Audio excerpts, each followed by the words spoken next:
On a summer day back in 1865, something truly momentous happened in the port city of Galveston, Texas. Union General Gordon Granger arrived with his soldiers, bringing news that would change the lives of more than 250,000 people. He read from a document called General Orders No. 3. This order announced that all enslaved people in Texas were finally free. Now, this wasn't just a suggestion. It was a declaration backed by the power of the United States government. For the enslaved African Americans listening, this was the moment they had prayed for. The moment their freedom was no longer a distant dream, but a present reality. I imagine the air itself must have felt different that day. The news of freedom came very late to Texas. It arrived a full 2.5 years after President Abraham Lincoln had signed the Emancipation Proclamation.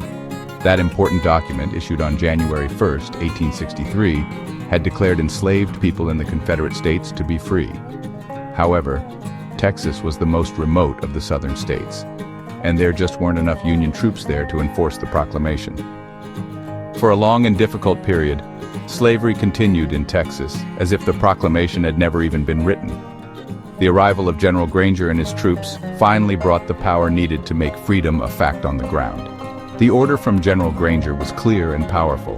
It stated, "The people of Texas are informed that in accordance with a proclamation from the Executive of the United States, all slaves are free. This involves an absolute equality of personal rights and rights of property between former masters and slaves." These words were truly revolutionary. They didn't just end the brutal system of slavery. They also spoke of a new relationship based on equality. This was the promise of a different world, a world where former slaves could own property, earn wages, and be recognized as full citizens with rights. That day, June 19th, immediately became a day of immense celebration and deep significance. Folks named it Juneteenth, combining June and 19th. For the newly freed men and women of Texas, it marked their true day of liberation. It was a day of jubilee, a time for singing, dancing, and gathering with loved ones to share the incredible news. This was more than just the end of a war. It was the beginning of a new chapter in American history, a chapter defined by the long and difficult journey from bondage to freedom.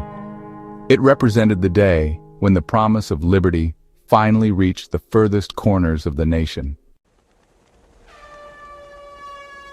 For many years after 1865, Juneteenth was celebrated mainly by African American communities, especially in Texas. It was a day of local gatherings, church services, and family reunions. Folks would come together for parades, listen to speeches from community elders, and share stories of survival and freedom. These early celebrations were essential for keeping the memory of that day alive. They served as a powerful reminder of the struggles their ancestors had endured and the incredible joy of emancipation. It was a tradition passed down from one generation to the next, a day to honor the past while looking toward a brighter future. As African Americans migrated from Texas to other parts of the country, they took the tradition of Juneteenth with them. Celebrations began to appear in states like Louisiana, Arkansas, and Oklahoma, and eventually spread to cities in the North and West. Each new community added its own local flavor to the festivities, but the core message remained the same: celebrating freedom and resilience. These commemorations became a vital part of African American culture, a day of pride and reflection that stood separate from the national 4th of July holiday, which had a different meaning for people whose ancestors were not free in 1776. The journey for Juneteenth to become a recognized holiday was a long one. Activists and community leaders worked for decades to gain wider acknowledgement for this important day. They argued that the story of June 19, 1865, was not just Black history, but American history. One of the most dedicated advocates was Opal Lee, often called the grandmother of Juneteenth. At the age of 89, she began a symbolic walk from her home in Texas to Washington, D.C. to campaign for federal recognition. Her tireless efforts, along with those of many others, helped bring national attention to the cause. Finally, on June 17, 2021, a historic milestone was reached. President Joe Biden signed the Juneteenth National Independence Day Act into law, officially making Juneteenth the nation's 12th federal holiday. It was the first new federal holiday established since Martin Luther King Jr. Day in 1983.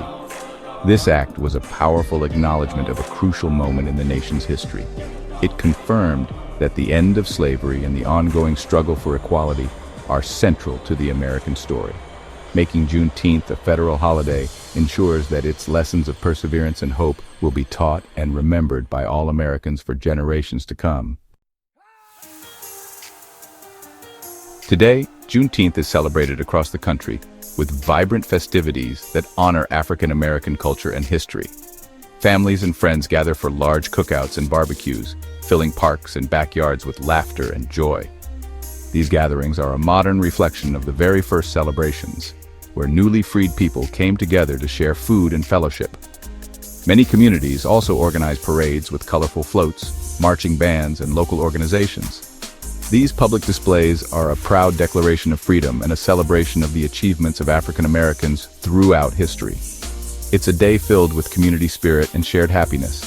Food plays a very special and symbolic role in Juneteenth celebrations. One of the most notable traditions is the serving of red-colored foods and drinks. You'll often find red velvet cake, red beans and rice, watermelon, and strawberry soda at a Juneteenth meal. The color red is deeply significant. It represents the bloodshed and sacrifice of the millions of enslaved ancestors. It also holds spiritual meaning in some West African cultures, such as the Yoruba and Congo traditions, symbolizing power, life, and spiritual transformation. By enjoying these red foods, celebrants honor the resilience and spirit of those who came before them. Music is another essential element of Juneteenth, filling the air with sounds of hope and perseverance. From spirituals that were once sung in secret by enslaved people to gospel, blues, jazz, and hip-hop, music tells the story of the African American experience. These songs express the deep pain of bondage, the overwhelming joy of liberation, and the continuous fight for justice and equality. June is also African American Music Appreciation Month, making the musical celebrations of Juneteenth even more meaningful. Concerts and performances are common, bringing people together to share in the powerful language of music that has always been a source of strength. Beyond the food and music, Juneteenth is a time for education and reflection. Many celebrations include storytelling sessions where elders share historical accounts and personal memories. There are also lectures, museum exhibits, and faith services that focus on the meaning of the day. These activities ensure that the history of Juneteenth is not forgotten, and that younger generations understand its importance. By combining joyful celebration with thoughtful remembrance, communities honor the full scope of the Juneteenth story, a story of enduring hardship, incredible strength, and the beautiful, powerful spirit of freedom that can never be extinguished. In the days and months following June 19, 1865, the 4 million newly freed African Americans faced a world of overwhelming challenges and new possibilities. Their first and most urgent task was to find their families. Under slavery, families were cruelly and systematically torn apart, with spouses, parents, and children sold to different plantations, often never to be seen again. With freedom came the desperate hope of reunion. People traveled hundreds of miles on foot, following rumors and placing advertisements in newspapers, searching for any news of their lost loved ones. This determined search to rebuild the family unit was a powerful act of love and resilience. Alongside the search for family, education became a burning priority. During slavery, it was illegal in most southern states to teach an enslaved person to read or write. Knowledge was seen as a threat to the system of bondage. The newly freed people understood that education was the key to true liberation and self-sufficiency. They eagerly established schools, often in makeshift buildings like churches or barns, with both children and adults attending classes. Between 1861 and 1900, with the help of churches and organizations like the Freedmen's Bureau, over 90 institutions of higher learning were founded for African Americans, creating a legacy of educational achievement that continues today. The spirit of Juneteenth is a direct reflection of this incredible resilience. It honors the courage of people who, after centuries of unimaginable cruelty, did not surrender to despair. Instead, they immediately began the hard work of building new lives and new communities. They established churches, which became centers of social and political life. They started businesses, purchased land, and fought for their right to vote and participate in American democracy. This period, known as Reconstruction, was a time of immense hope and progress, driven by the determination of formerly enslaved people to define their own futures and claim their place as equal citizens. Today, Juneteenth is more than just a celebration of a historical event. It is a tribute to the enduring power of hope and the continuous journey toward equality. It reminds us that freedom is not always given freely, but must often be fought for and defended. The holiday calls on us to recognize the deep roots of injustice in our nation's past and to recommit ourselves to the work that still needs to be done. By celebrating Juneteenth, we honor the ancestors who endured so much, we celebrate the rich culture they created, and we carry forward their legacy of resilience, achievement, and unwavering hope for a more just and perfect union.